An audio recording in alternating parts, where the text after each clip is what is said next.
जहिड़ो पसण पिणीअ जो कहिड़ी कातिब करीं मथे पन पीर जे वर्क वारी वीर त अखर उहो ई हिकिड़ो असल में उहो ई अखर बार बार अचे थो यानी नबी करीम सल्लल्लाहु अलैहि वसल्लम जी सावा अहिड़ो ई साॻियो अखर हींअर जेको दोस्त पेश कंदो उन जूं चंद सिटरूं आवाज़ रखंदो मिलियो महबूबा मूंखे किरोड़नि खां करारो आहे बिना सिंगार सुरमे जे सजण सुहिणो सुमारो आहे। हीउ दोस्त कराची खां आयल आहे जंहिंजूं हींअर मूं वटि सिटरूं पेश कयूं ऐं साईं जिन शाइर आहिनि। साईं जिन जो नालो सैयद उमर शाह। साईं जिन गैस करो स्टेज ते अचनि। सैयद उमर शाह ऐं मोहम्मद खां करारो आहे बिना सिंगार सुरमे जे सजण सुहिणो सुमारो आहे। अचण साईं अजीबनि जे हिते हुकार थी वई गुलो गुलज़ार गुलशन थियो वरी वस्तार थी वई हुस्न जो हर तरफ़ मूंखे नज़र आयो नज़ारो आहे मिलियो महबूब आहे मूंखे किरोड़नि खां करारो आहे बिना सिंगार सुरमे जे सजण सुहिणो सुवारो आहे।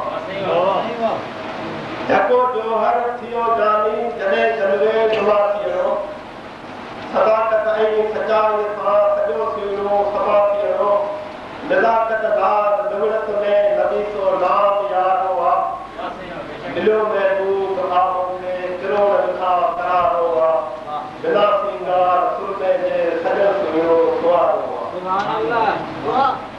मथे मेराज ते मौला घुरायो घोट गोहर खे सराओ कई ॾिठी सुहिणे दुनियो सरदार सरवर खे प्यारो पाक परवर जो प्यारनि खां प्यारो आहे मिलियो महबूब आहे मूंखे किरोड़नि खां करारो आहे बिना सिंगार सुरमे जे सजण सुहिणो सुवारो आहे।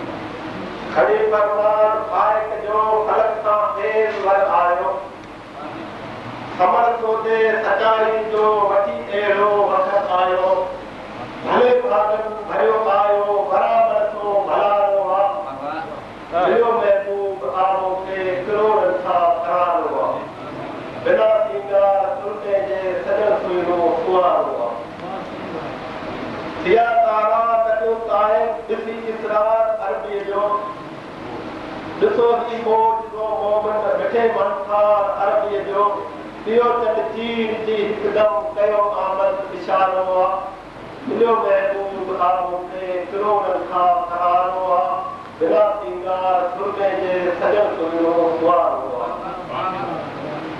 हथ में हीअ आरज़ू दिलि में कयां दीदार दिलबर जो नुमाए हाल ते मुंहिंजे थिए को रहबर जो गर्क आया दुलाहन में सैयद जो खारो आहे मिलियो महबूब आहे मूंखे किरोड़नि खां करारो आहे बिना सिंगार सुरमे जे सजण सुहिणो सुवारो आहे। सुभान अल्लाह।